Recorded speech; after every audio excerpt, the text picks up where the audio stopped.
Welcome. This is going to be super fun for me because we actually don't really know each other. We just met backstage. I don't know how we got here to these two chairs, to this situation, but I'm happy about it. Here we are. I'm very happy too. It's going to be fun. I have some questions that I thought up. The biggest question, of course, I've been wanting to ask: how did you write "sexy" back? Did it just? That's a good question. Sorry, that's not. But I saw that. Okay. No, I'm comfortable answering anything. You know what? Seriously. Your agents and managers said they'd rather not say how you wrote "sexy." They don't want me giving away my secrets. But how did we? You started when you were 16 in computers. I started at 16 doing stand-up comedy, and yet we're now on stage somewhere, talking to each other, and just finding out. Isn't that weird how that happens? It's kind of fun. Strange. But I mean, how did that? Did you? Because I've read a zillion things about you, and like, I don't want to dwell on the past, of course, but that scares me that you've read a zillion things about me. Well, that's the way. Well, thanks to Facebook, you can read a lot of things about a lot of people. But you started. You were a hacker, right? Would you? Yeah. Are you comfortable by saying that? I wouldn't characterize it that way. No. I would. I was a member of an elite underground group of cyber criminals. Now, what was some the of advantage? those people haunt me to this day. Yeah. Yeah. I had a weird friend in high school that would do weird. Like I mean, you're younger than me, but were you on Prodigy, AOL? Where were you? They were jokes. That was.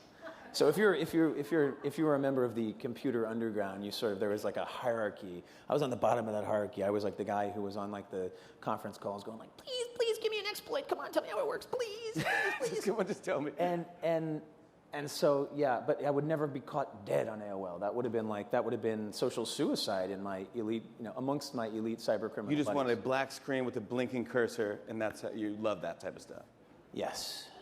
You don't want a swooshing triangle with fun graphics. I wanted the thrill of breaking into a machine and getting that pound sign to appear, that root.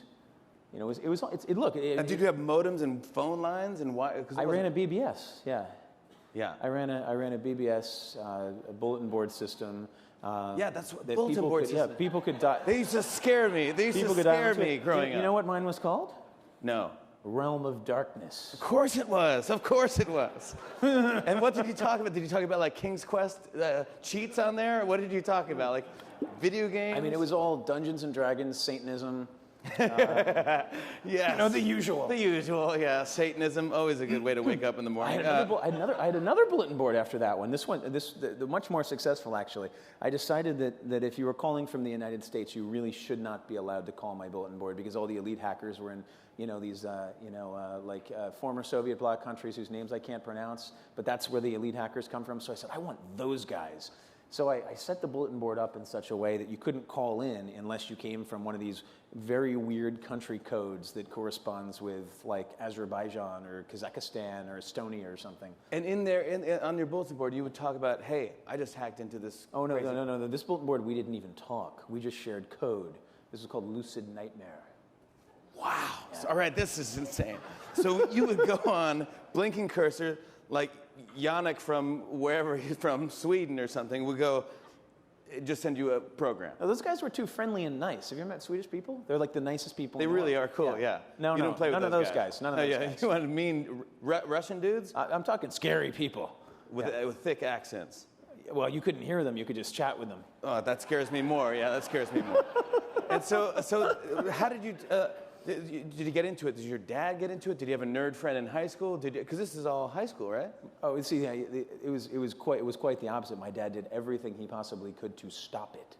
Really? Oh, he knew, yeah. But how did you afford all this equipment? Did your dad buy it for you? He must have had the home computer. Then it wasn't that expensive. He made you. I had an old Atari 800. That's how I got started with the modem with the acoustic coupler, and then later I had a 286 PC. And that was when things got really scary. And the way you know your parents your kid is screwing up. Normally, their eyes are all red. They're coming home stoned. You can tell. Yeah. Or they're breaking into Russian banks from the basement. You're staying up until 6 a.m, right? Like hacking all night long, bleary-eyed. Don't go to school the next day. And they're like, he's doing something weird. Yeah. Something's wrong with Sean. He's not, he doesn't want to go to the zoo today. So then you ended up just like with all these different things and you started just hacking. Did you think that you were going to make money off it? Or was it just for the interest of it, the fun of it? Hacking or starting companies? Hacking. Hacking, yeah. No, I mean, I was considered like a gray hat, so I would do bad things. People had different colored hats? Oh yeah, different colored hats. Yeah, you can actually walk into a hacking store. They put the hats up on the left, and you pick one. Yeah, yeah. And that's how you get your identity. Yeah. Or like masks too, hats and no. No, I was just saying, like, But I had a Mickey there's Mouse hat. a white hat. A white hat is a good hacker who's not really even a hacker in that sense of the word. They are a computer security professional. Then there's a gray hat and a black hat, and they are sort of mischief makers. And the gray hats are the kind of mischief makers who think they're really doing good, but they're not. You know, you learn that when the FBI shows up at your doorstep. Again, we had different childhoods. The black hats. The black hats, they're the ones who you want to watch out for. They're the malicious hackers who are there to destroy. I just wanted to For the fun of destroying? For the fun of destroying. They're really, and I knew some of those guys, and they were sociopaths. That was my first introduction to sociopaths. Yeah. Yeah. You actually dealt with them, had conversations with sociopaths. And it's a weird thing, yeah. Yeah, of course it is. Yeah, I mean, yeah, it is. It's not fun, but you know, I've been to a few parties. Are these, I mean, is this in? Are we on topic? Yeah, we're on topic over here. I was going to ask you, 5 1/4 discs or 3 1/2? Oh God. You don't have to answer that. I'm asking you the tough questions. Are you asking me about my penis size? Yeah, that's coming. Question number 9 is that. I'm going to close on that, but because I just met you. We just met. Right. Again, it's 5 1/4 or 3 1/2. That's what it, but it's all right. We'll wait for that. But I had because I was saying when I grew up, I had these 5 1/4s, and you would get these video games and like Heroes Quest or King's Quest or Space Quest. And I don't know if you remember this. You get like 12 discs, and that would you put them in there, and that was, and then 3 1/4 was like hard, and it was like indestructible. These are the new cool little 3, and I could open it up, and a lot of kids in school couldn't even open it up. That was my trick. So Whereas you're talking to a guy. So the 5 1/4s, the 5 1/2s were floppy. The 3 1/4s were hard. Yes. Got it. That's the opposite. Yeah. Again, I'm going to get rid of that last question. What did you learn from starting so early, and what have you learned from your failures? Because I mean, failures is kind of the only way you really learn, right? Mm-hmm. Yeah, this is the correct way to ask the question, because I usually get asked the question, you know, how did you succeed? And I really don't feel like I've succeeded. I feel like I've sort of failed systematically. At least in terms of my own goals and, you know, what I set out to do. But then somehow failure has kind of, you know, transformed into some weird kind of success that I wasn't really expecting. Yeah. So what was the question? I'm sorry, I'm just being narcissistic. No, you're not. No, what have you learned from your failures? I mean, because I mean, I don't know if that's what people want to know, but I mean, I know from being a comedian that, you know, you can tell jokes and be funny for an hour, but once you get your first joke that doesn't work, that's where you learn how to craft a joke. You go, wait, why didn't that work? How could I make it work? And why, you know, should I try that joke again? Like, why did they not laugh, but they laughed at everything else? Do they hate me now? Yeah, exactly. And then your confidence is shot, and it's like, you know, you hear that in any sports thing you read about. Any boxer will say, until you get knocked down, that's how you show your character. Can you get back up? And can you win the fight? So, I mean, talk about some of your knockdowns. I mean, did you have any projects that flopped that you thought were going to be huge? You know, it's always been kind of bittersweet, and it's always been a little bit ambiguous with me. So, I mean, Napster wasn't a commercial success. Napster actually left everybody deeply in debt and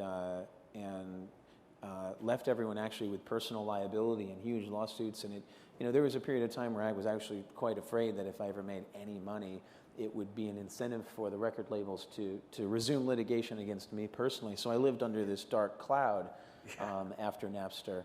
And the whole thing ended so kind of ignominiously for me because, I had these emails that I'd written, just a few emails here and there.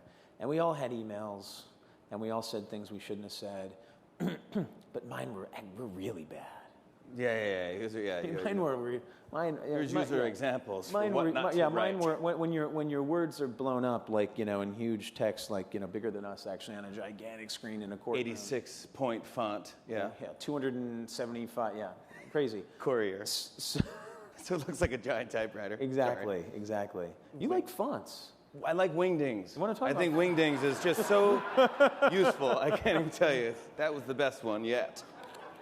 So useful to me. So Napster was was really weird in it, and when you've had that kind of cultural impact so quickly, because the whole thing For those of you who don't know, Sean was one of the creators of Napster. Just so if people were streaming on the web, sure they know who you are, but just in case you don't know, he was one of the creators, Sean, and another Sean as well. That's you ever think of calling yourself Sean and Sean?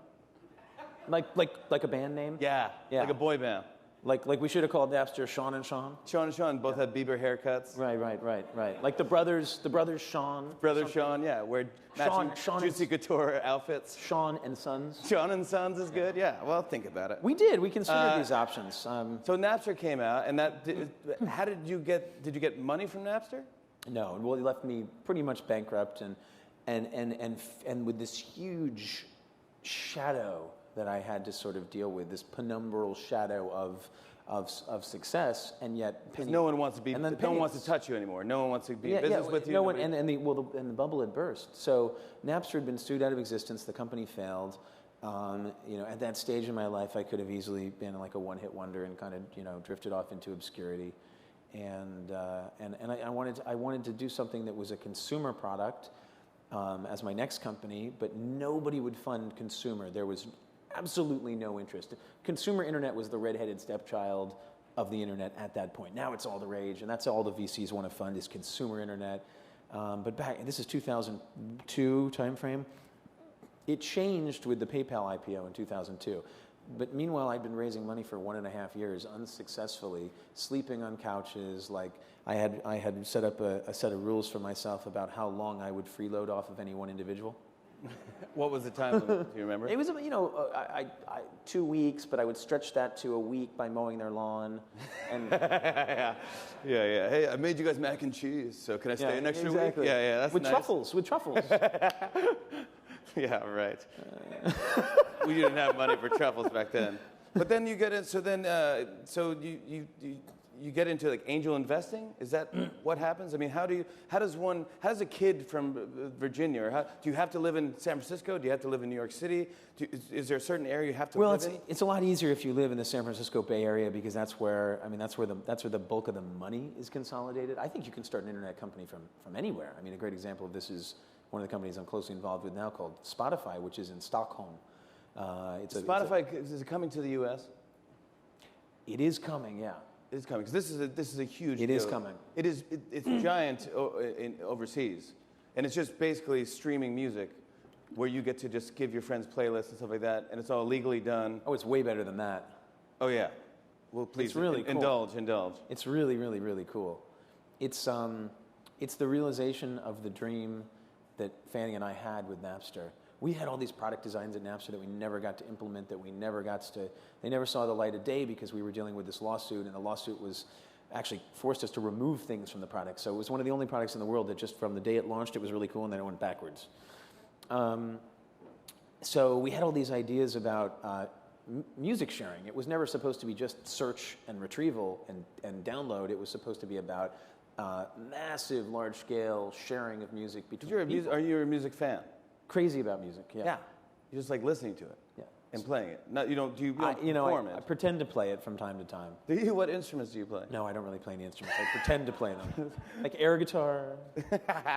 Air guitar is pretty good. The crux of the thing with Spotify is that you can see all of your friends on Facebook, and you can see their entire music collections. And then you can even in coming versions see like what they're listening to at this exact moment, and it's that element of live and seeing what your friends are listening to, seeing the last 100 songs they've listened to. That's really, really powerful and enables it makes music viral. It's a little embarrassing too, isn't it? Sometimes it is for my playlist. I mean, Yeah. You see, oh my gosh, you're listening to Wham, Barbra Streisand, these- then yeah, Metallica. exactly, I mean, exactly. yeah, I gotta go from Metallica to Barbra Streisand, sure. Well, you can hide a playlist. You don't have to, you know. Show them everything, okay. But yeah. I'm not ashamed of my musical tastes. Oh, sometimes I am. I have a lot of AM Gold yacht rock stuff. It's pretty good. I mean, I guess I'm not really ashamed, but I think it's fun. It's fun to see other people's. Then I can get inspired by other people and go like, oh, you think that's cool? Or laugh at them. Yeah.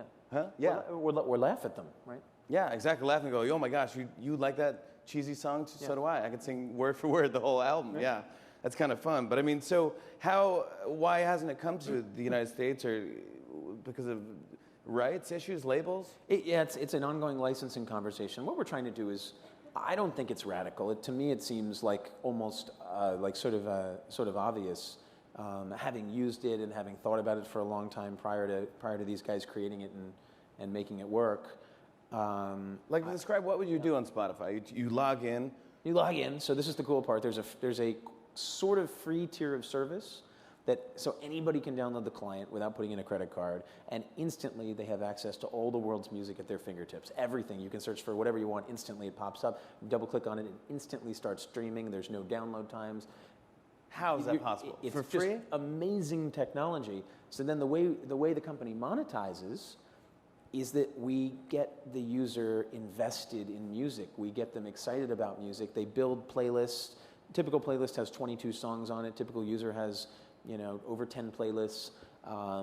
So they start to accumulate this library of music. So you can't use iTunes to build a library of music until you've bought the songs. Here, you get to build this vast library of music. You get the songs stuck in your head. It's annoying you. You want them on the road with you. You want them on your iPod. You want to burn them to CD. You want to stream it to your iPhone. That's the point where we monetize.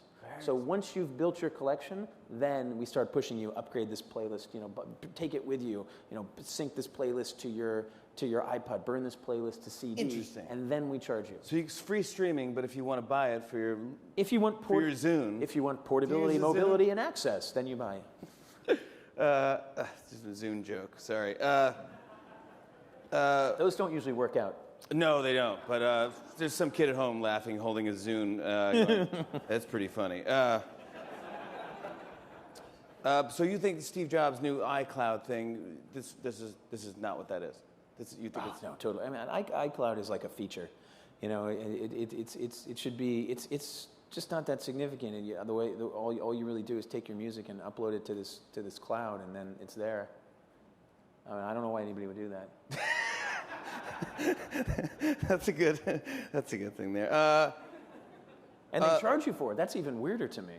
And they charge you for just doing that. Yeah, because I can already do that. Yeah. I don't get it. Have you seen turntable.fm? That's cool. That's cool. That's a cool new thing. I just got into that recently. I like those little bobbleheads. Yeah.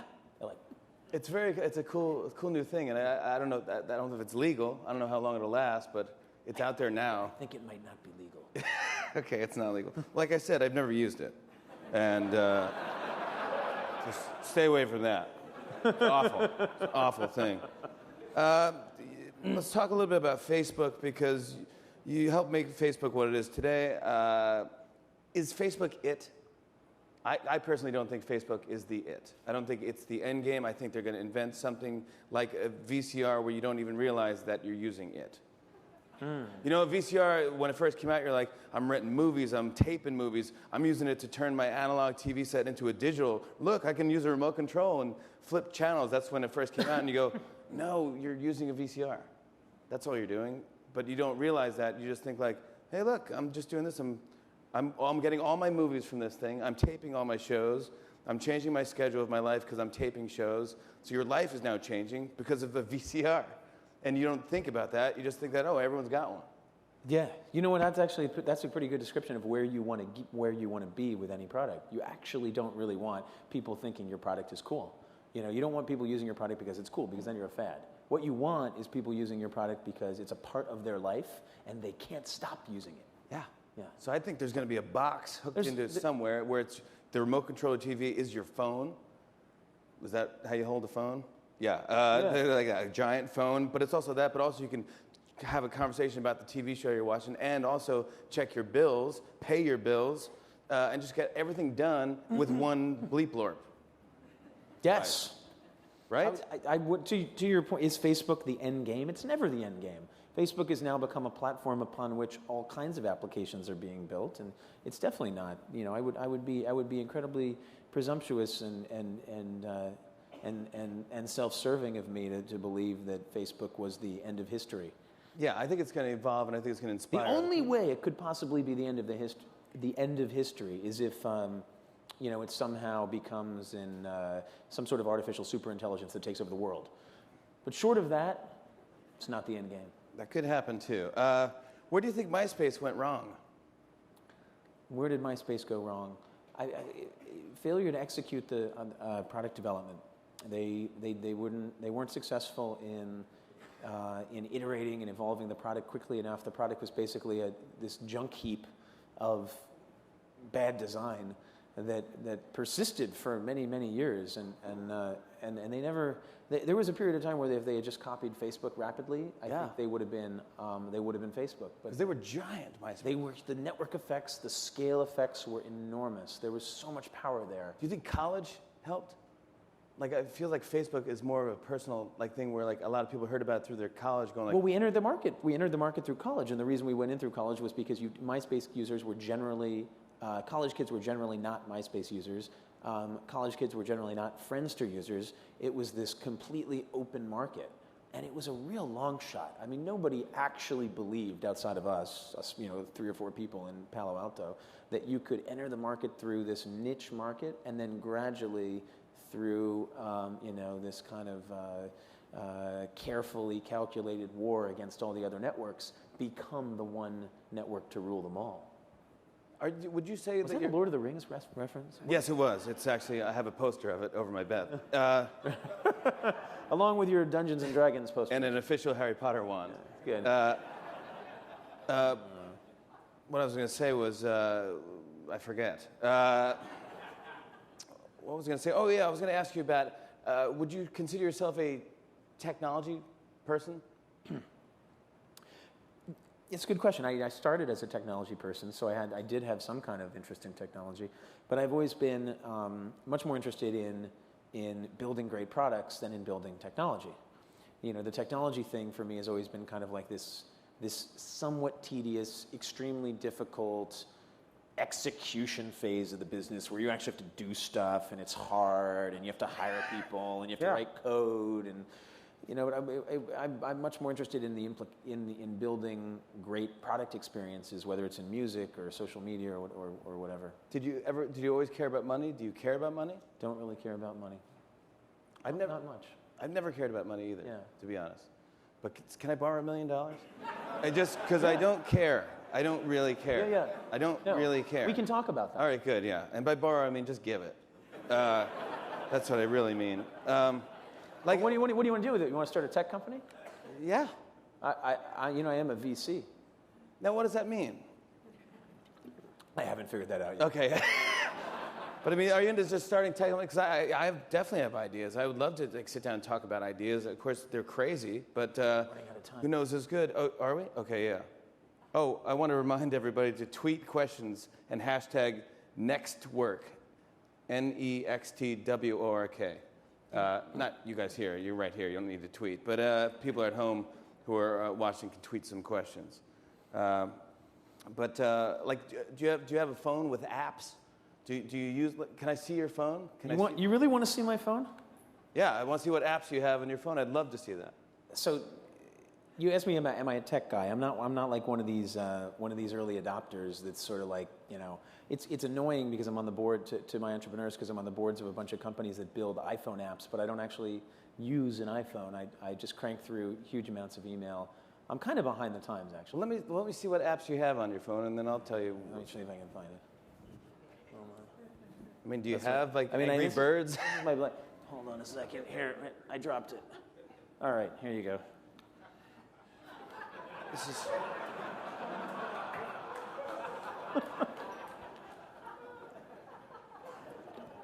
You're getting 4 bars in New York City. That's pretty awesome. It's amazing.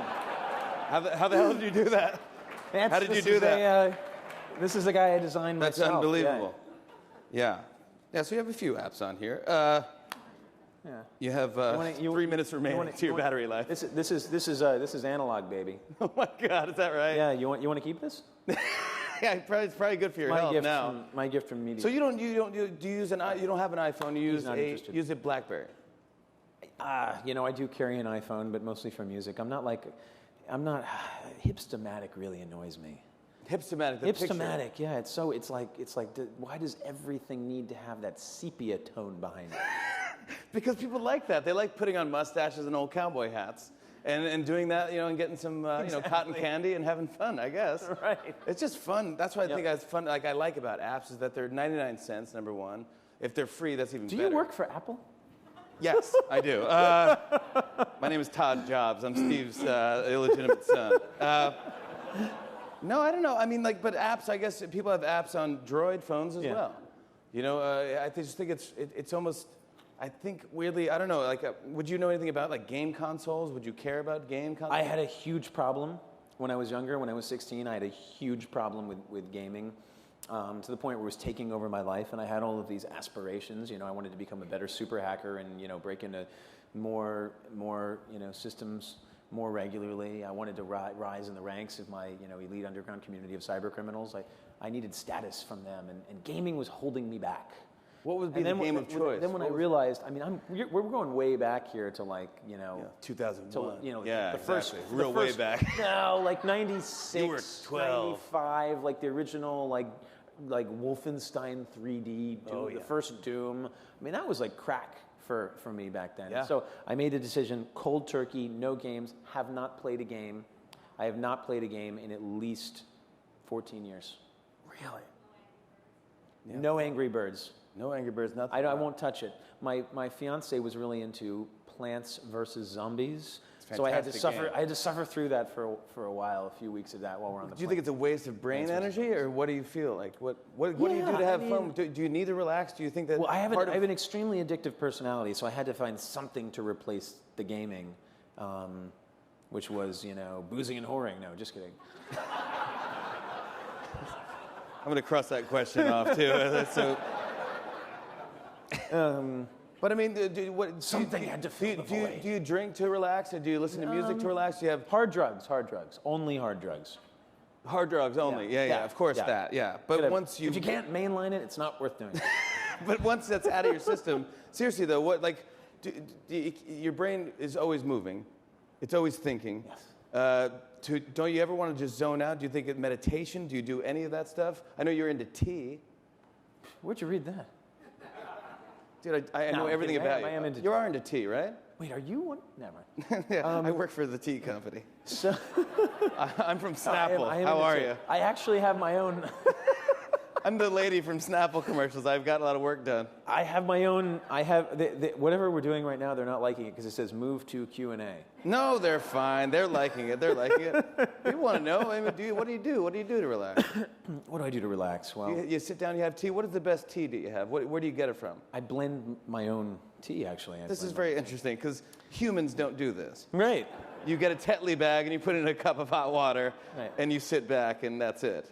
You blend your own tea. I blend my own tea. So what does that mean? Do you cut your own bark and grow your own herbs and flowers? Tea is a leaf, actually. Well, sometimes. It's also a mushroom as well.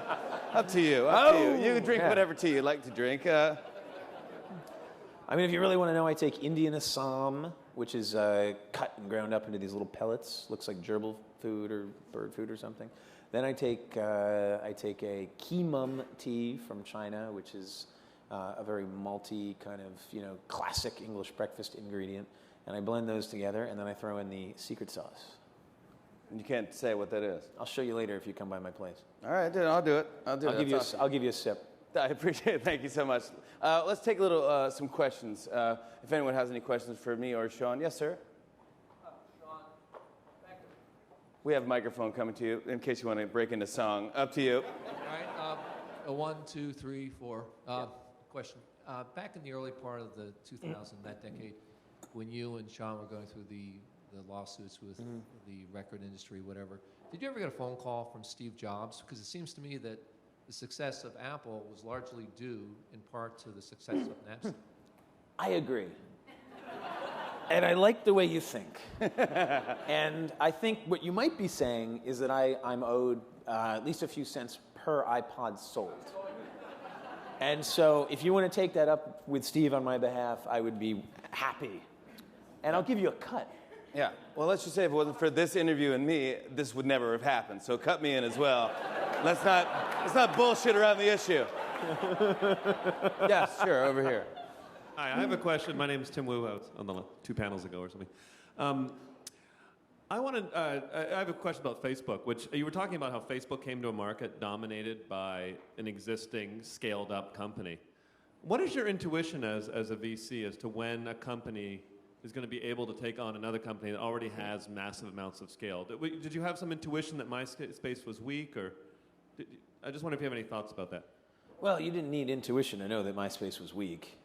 It was totally dominated by these kind of. You ever heard of the MySpace angles? Anyway, that's where you take pictures of yourself from funny angles to try to make yourself look cool, and the whole thing was like fraudulent in the sense that all of these users were not representing themselves honestly. They were to put it nicely, they were putting their best foot forward, and some of them were existing in a complete fantasy world of their own construction. So there was this. Were you paying attention to them at the time, or just doing your own thing? I was, trolling for women on MySpace all day long, trying to get laid. Like, that's what everybody was doing. By the way, I'm sorry I never got back to you. Turns out I'm not an 18-year-old girl. I apologize. Yes. Yeah. But you just kind of. I just assumed that you were like a federal agent. Well, I'm still not going to admit to that. This talk is not helping my reputation. You can't help your reputation, buddy. So let me tell you something right now. So that's a good question, though. So it's not like you went and saw something had a hole, it was weak, and you go like, let's destroy that company. Well, I was interested in this problem of identity. I'm going to make the talk boring again now. I really cared about trying to. There was no identity layer for the internet. There was no verifiable, accountable, persistent identity that could follow you from place to place. That you maintained and curated in an accurate way, and MySpace wasn't doing that. And until you establish that identity layer for the internet, a lot of things aren't really possible. You don't have trust, you don't have accountability. Certain transactions can't take place between people, like selling someone your fish on Farmville. That couldn't happen.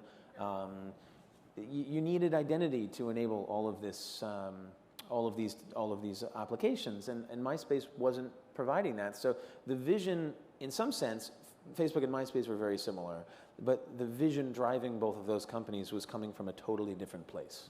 MySpace is almost more virtual reality than a real reality, where Facebook is real. Like I remember playing the Sims game. Yeah, it's a great game, but you missed out on. And there's a part of the game where you can make your character work out on a treadmill. And I remember I was making my character work out, and I was eating a pizza. And I go, the hell I should be working out. This is insane. I was really proud of myself. I go, this guy's going to work his butt off. This is fantastic. Let's do another 5 minutes. This guy ought to work his... And I go, wait, what am I doing?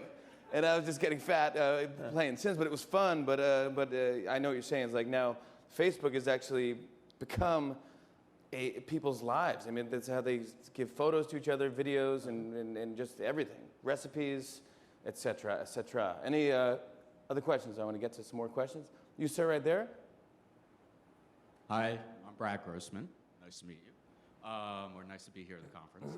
And I like nice to meet you. Going back to the money question, this is more of a philosophical thing because I know a lot of people who have become very successful because of their heart and their goals, and it's more of an emotional thing than a drive to make a lot of money.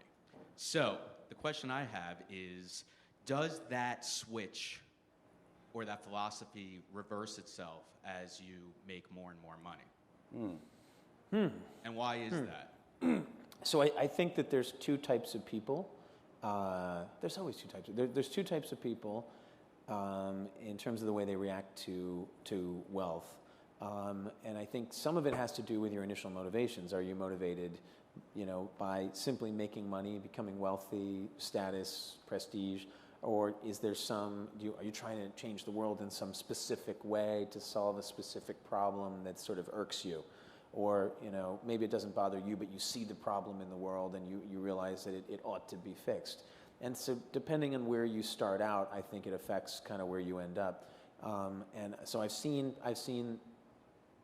folks who make $1 billion and they say, that's it, I'm done, I'm getting off this merry-go-round, see you guys later, and then I'm going to the beach, or I'm going to help try to Africa to save the world. And then there's the people who see it as a scorecard, and they get trapped in this like endless cycle of self-recrimination. That's a challenging word to say. It's a great Scrabble word, yeah. Yeah. So they get trapped in this endless cycle where they don't feel like they're succeeding fast enough, and now suddenly they're comparing themselves only to other billionaires, and they're worried about their position in the Forbes list, and they'll never say it publicly, but that's privately. It's actually totally explicit. Like the conversations are about net worth, and the conversations are about whose dick is bigger than whose. So I think there's just different ways that people react to it, and I mean, personally, I don't really see fault in either way. I don't think there's anything inherently wrong with seeing wealth as a scorecard and trying to work your way up that scorecard, as long as you're not hurting people on the way up. But also, like, the bigger your business gets, the more people are involved, right? Because I mean, when you just start out in your house, it's you and your buddy, and you're making a lot of money. That's cool. But now, if you have this giant business, it's thousands of people employed. Yeah, it's a little bit more pressure. You don't want to screw up. Totally. Yeah. I mean, you don't want to screw up just from the perspective of. You have a lot of people who you're responsible for, and their lives and their families are built around the success of your company. That's a ton of responsibility. Yeah. Yeah. It's a tricky balance. Yes, over there, there's a gentleman right there. You're getting 2 microphones, so you can ask a question in stereo if you would like to. My name is Hamid Abbas, and I'm here from Magazines. It's a software, digital publishing software. Now, my question is this: you had a lot of success with the music industry. Now, you're taking music, streaming it, especially with your latest product, and you work with them, and they allow you to stream this music for free. Now, think of this from the publishing industry. What can we do, or how can we overcome this problem that we allow to share bits and pieces of content, publishing content, like articles, from various publishers into one platform and sharing it? How can we overcome this? How can we move forward with publishers to understand this, that they should be able to do the same thing? No one would want to pay for the entire magazine. So instead, they would take bits and pieces of content which is valuable to people, take it and share it. How can we do it from our end to overcome the same problem that you have already done? I actually think that that different mediums should be monetized in different ways. I don't believe there's a one-size-fits-all approach to monetizing media. I think, and the reason for that is that the consumption patterns are completely different. So with film, you don't have a very good experience of film if you own. You can have a perfectly adequate experience of film if you own one DVD or 2 DVDs or 3. You watch it once or twice and you're sort of done with it. With music, you're listening to the same songs over and over. You're building playlists. You get sick of one playlist or one song, you make another one. You get sick of an artist, you move on. You're constantly exploring. Then you're going back and revisiting your old favorites, and they sound different in a different context, or they're nostalgic. It's a whole different consumption pattern. And if you don't have a few thousand songs in your collection today, you're probably not getting the full experience of music. So there's, that's a really distinct difference. The publishing business is not one that I'm particularly close to. I haven't built companies in that world. I'm not sure exactly what the balance is. I think that there's definitely a room for paywalls and premium content, and there's definitely room for ad-supported ad-supported free content. And I think it depends on the publication. I think actually the publishing industry, while it's going through a difficult time, I think they kind of understand what the models are, unlike with the music industry, where for years there's been this baffling question about what should the model be. I think actually the question about how you distribute and sell music is a more difficult question than the question about how do you make money, with words and selling words on a screen and so forth. Thanks for really bringing the interview down, sir. It looks like you Yeah, stressed it sorry. out. Any more questions that aren't a party pooper? Hey, we have one here. This one's from Twitter. Can Sean talk about Facebook's new design-oriented acquisitions? Design-oriented acquisitions, like the Facebook buying companies that have great design teams and things like that? I guess. I guess. Well, I don't know. I didn't write that tweet. Twitter, tell us what you mean. What does that design-oriented acquisitions? I guess Farmville, I guess? No, I don't know what they're talking about. But anyway, I think design is really important. I'm a designer, and Like Facebook. the new layout? What are they talking about for No, layman? I think they're talking about buying companies for their design talent in order to.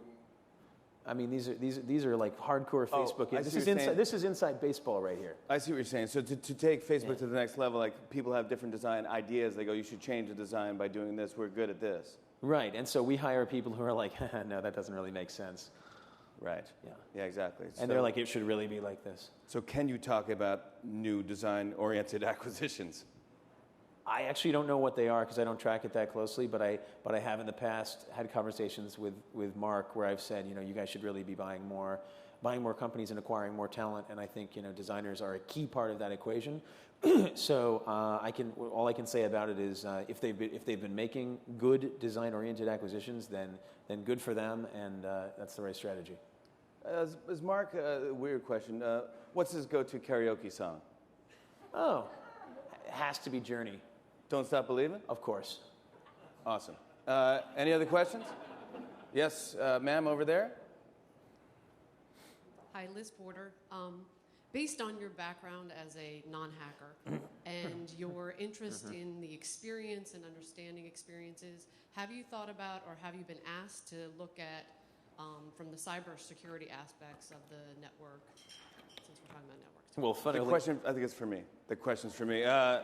Go for it. I have been asked a few times, and I've said no very loudly. Capital letters, enter send. He can't divulge his secrets. Yeah, I appreciate that. Now, what was you saying? Have you ever been asked if you've done... Funnily enough, I don't know why I thought this was a good idea at the time, but when I was 16 years old, after I'd been raided by the FBI, I needed work. So I decided to start a computer security firm. It made perfect sense to me at the time. And I had clients, which is even scarier. They were hiring a 16-year-old convicted felon I wasn't actually convicted, because when you're a kid, they put you through this whole other thing, which leads to, anyway, they slap on the wrist and they take your computer away and they call it a day.